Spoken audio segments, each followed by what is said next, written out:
Ya, what's up guys? Ya, jadi barusan tadi pertandingan kualifikasi Piala Dunia antara Indonesia melawan Filipina, dan memang hasilnya kita harus menang agar tidak tergantung dari match Irak melawan Vietnam. Dan gue rasa mungkin juga Irak bakal menang melawan Vietnam ya. Tapi ini hal yang bagus karena kita menang 2-0 dan otomatis kita berada di peringkat kedua, which is dengan 10 poin, 3 kali kemenangan, 1 kali kalah, dan 1 kali draw. Oke, kita bahas dari line up-nya dulu nih. Untuk Indonesia 3-4-3, Fernando Ari, terus juga di belakang karena Jordi Amat absen, JJ, Justin Hubner, dan Rizky Ridho seperti yang gue prediksi. Terus nah menariknya Kelvin Verdong langsung bermain dari babak pertama. Terus juga di tengah itu Nathan dan Haye, Tom Haye. Terus juga di wingback kanan itu ada Asnawi, jadi nggak Sandy Walsh. Di depan Ragnar, Rafael Struijk, dan Marcelo Ferdinand. Jadi di atas kertas 3-4-3, tapi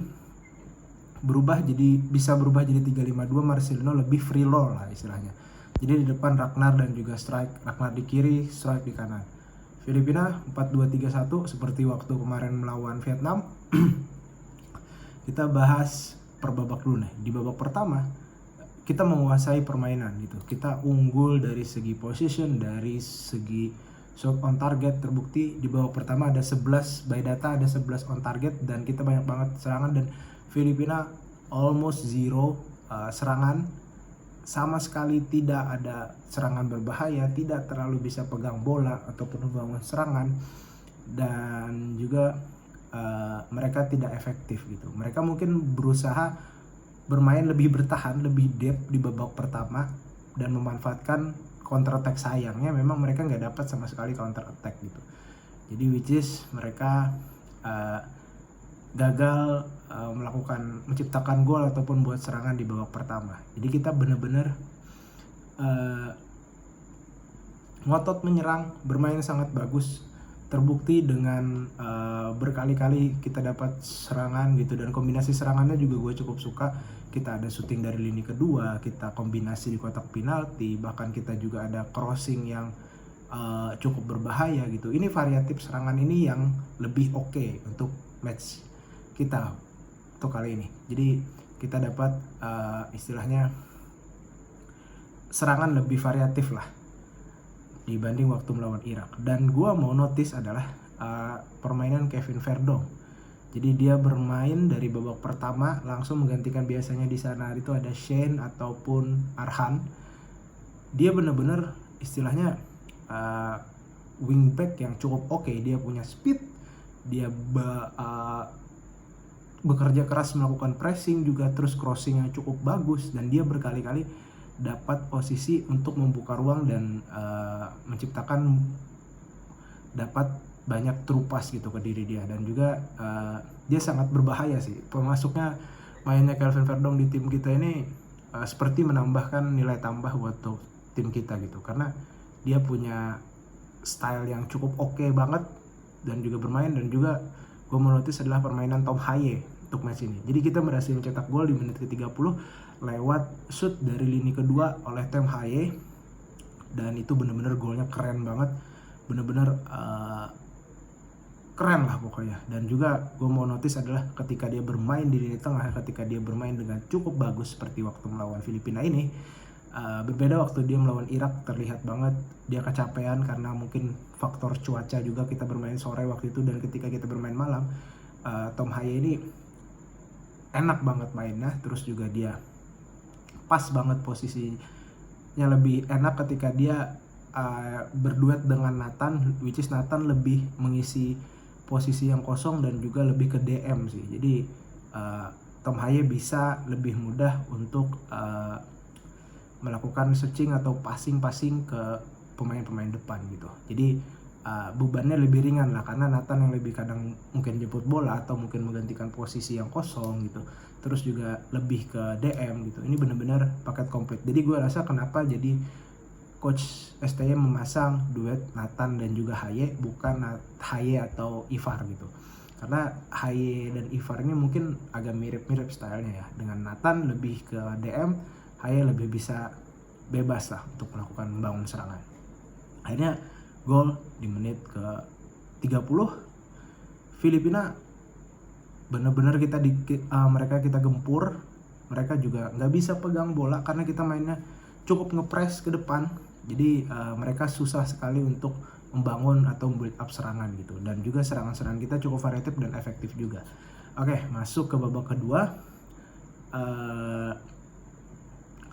Ada beberapa pergantian pemain yang dilakukan oleh Coach Shin. Sebelum pergantian pemain, kita dapat 1 gol lagi lewat umpan free kicknya dari Nathan, langsung disambar oleh heading Rizky Ridho gitu. Dan ini bagus banget, dia benar-benar ke tiang pertama, terus bolanya dan langsung di heading oleh Rizky Ridho dan terjadi gol gitu. Ini benar-benar udahlah di situ Filipina memang mencoba untuk menyerang di awal babak kedua, tapi memang variatif serangannya juga biasa aja dan gak terlalu berbahaya banget. Akhirnya kita yang lebih bisa menambah keunggulan dengan golnya Rizky Ridho gitu. Benar-benar umpan dan Nathan keren, Rizky Ridho, dan ini seperti sudah terlatih ya istilahnya sistem yang bola-bola mati yang seperti ini gitu. Karena berkali-kali kita juga dapat corner kick dari babak pertama dari Justin Hapner, terus juga Jesus hampir kena tihang sayangnya. Padahal itu bisa menambah keunggulan kita, dan which is gue happy sih dengan permainan timnas kali ini. Kita benar-benar bermain bagus, terutama Tom Haye dan juga Verdong yang sangat gue notice itu. Haye benar-benar man of the match-nya untuk pertandingan kali ini lah. Dia udah menciptakan gol, dia punya kontribusi yang sangat besar di tengah. Inilah yang gue bilang, ketika Tom Haye bermain bagus, the whole team ikut bermain bagus gitu, karena aliran bola lebih bagus gitu, terus juga serangan-serangan build up serangan kita lebih efektif gitu. Dan ini juga terbantu karena Filipina bermain bertahan di babak sendiri dan tidak terlalu ngepres, jadi kita lebih enak untuk menjalankan bola. Nah, masuk pergantian pemain, Ivar masuk menggantikan Nathan, terus juga Yakob Sayuri menggantikan Rafael Struijk, dan Kelvin Verdong yang mengalami kram digantikan oleh Arhan gitu. Sebenarnya yang gue notice di sini adalah Justin Hapner yang melakukan pelanggaran yang gak perlu, jadi dapat kartu kuning lagi. Kayaknya ini pemain hobi banget untuk agak usil ya, quote unquote. Tapi ya it's okay lah.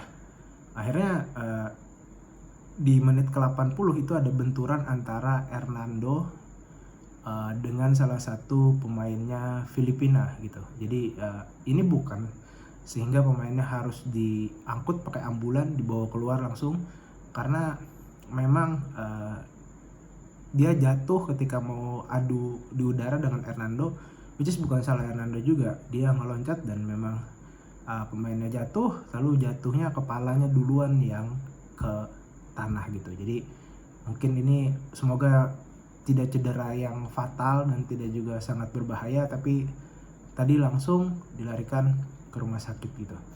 Ya kembali lagi di dalam sepak bola pasti ada terjadi pelanggaran dan cedera dan lagi segala macam, tapi semoga aja tidak berefek fatal lah. Gue rasa kita benar-benar unggul di match kali ini. Kita punya banyak banget shoot, total 20 shoot berbanding sangat sedikit tembakan dari Filipina. Gak ada yang on target, mungkin 5 apa berapa gitu, tapi semuanya gak terlalu berbahaya juga.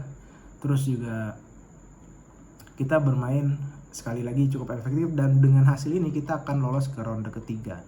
Nah, hasil ini juga kita bisa langsung lolos ke Piala Asia tanpa melakukan kualifikasi, which is good gitu.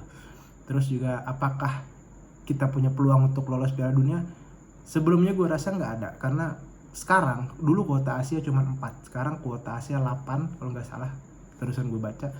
Dan jadi kita punya peluang untuk bisa lolos Piala Dunia, walaupun memang banyak sekali catatan dari permainan kita, karena kita bermain melawan Filipina, tapi overall kita udah di atas untuk level ASEAN. Kita udah top lah, kita udah paling bagus lah di antara Thailand, Vietnam, atau Filipina gitu, Singapura, Malaysia. Kita udah di atas, dan memang level kita untuk bersaing di Asia gitu.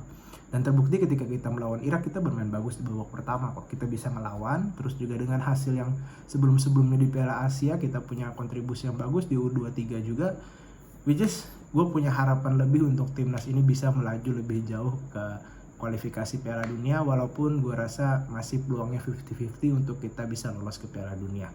Tapi apapun hasilnya kita tetap dukung timnas, dan gue salut untuk permainan kali ini. Kita bermain bagus banget, dan adanya Haye dan juga Verdonk itu merupakan added value banget untuk tim kita. Ragnar juga bekerja keras walaupun banyak sekali peluang dan belum bisa mencetak gol. Dengan adanya JIZES di tengah itu, gue rasa pertahanan kita lebih safe gitu, lebih aman ketika ada Jay bermain dibanding dengan Jordi Amat. Fair aja, dia punya ketenangan, dia punya kalkulasi defense yang sangat bagus. Ini pemain top sih kalau saya sih.